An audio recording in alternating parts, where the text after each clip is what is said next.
Ini menyangkut pinjaman online ilegal. Menyangkut pinjaman online ilegal atau pinjol ilegal.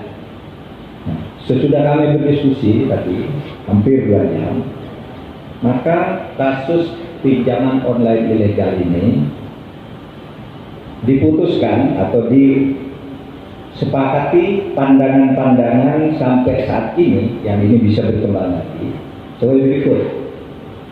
Dari sudut hukum perdata, pinjol ilegal itu adalah tidak sah karena tidak memenuhi syarat objektif maupun syarat subjektif seperti diatur di dalam hukum perdata. Jadi 2 syarat objektif tidak terpenuhi, 2 syarat subjektifnya tidak terpenuhi. Nah, kemudian dari sudut hukum pidana ini banyak yang hari ini dirumuskan.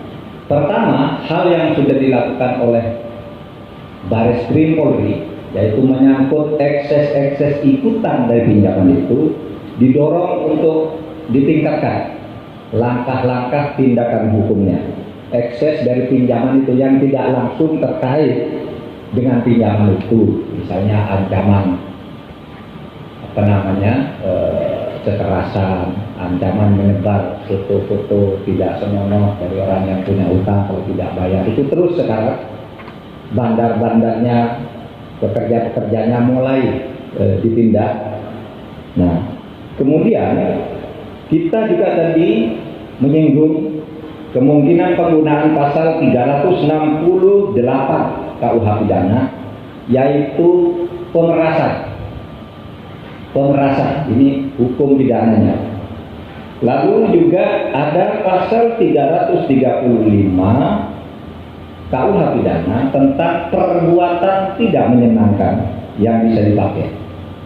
Kemudian Undang-Undang Perlindungan Konsumen. Kemudian Undang-Undang ITE pasal 29 dan pasal 32 ayat 2 dan ayat 3. Nah, ini kami umumkan kepada masyarakat bahwa dari aspek hukum perdata kita bersikap pinjaman online, pinjol ilegal itu ya ilegal, namanya juga ilegal, tapi bisa dinyatakan tidak memenuhi syarat sehingga bisa dinyatakan batal atau dibatalkan. Ya. Oleh sebab itu,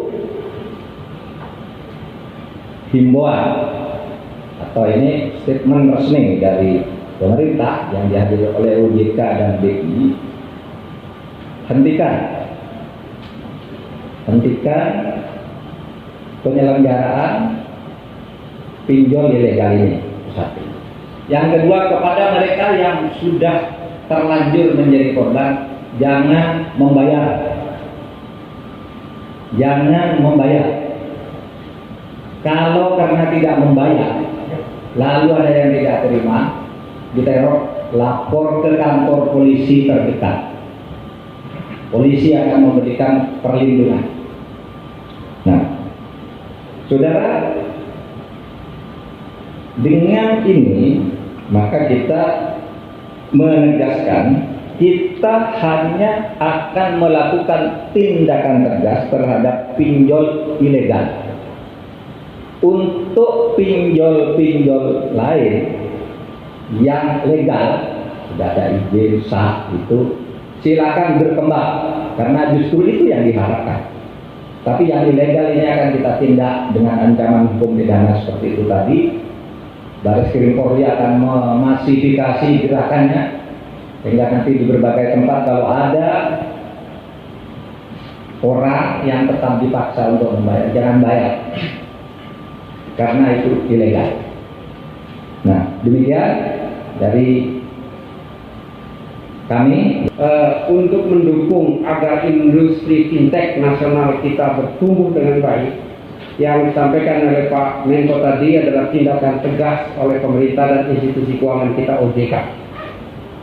Kominfo sendiri juga ya telah berkomunikasi dengan Google dan Apple agar pendaftaran penyelenggara sistem elektronik di Play Store, Google Play Store dan App Store harus disertai dengan bukti lisensi yang diterbitkan oleh OJK atas fintech yang bersangkutan.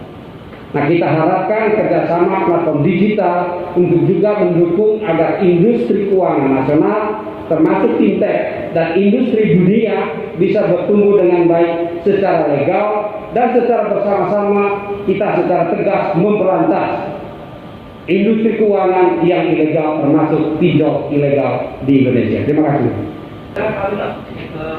Ya. Kami himbau kepada pinjol yang legal yang sudah berizin, satu, tolong suku bunganya harus murah sehingga bisa membantu masyarakat dalam hal memenuhi kebutuhan. Yang kedua, tolong ditaati aturan-aturan yang ada dan kaidah-kaidah etika terutama dalam penagihan. Jangan sampai ada ekses melanggar kaidah maupun melanggar etika. Yang ketiga, tingkatkan terus servisnya ya, ke dalam hal yang positif membantu masyarakat supaya masyarakat ini mendapatkan benefit tentang adanya pinjaman online. Terima kasih. Baik, terima kasih saudara sekalian. Assalamualaikum warahmatullahi wabarakatuh.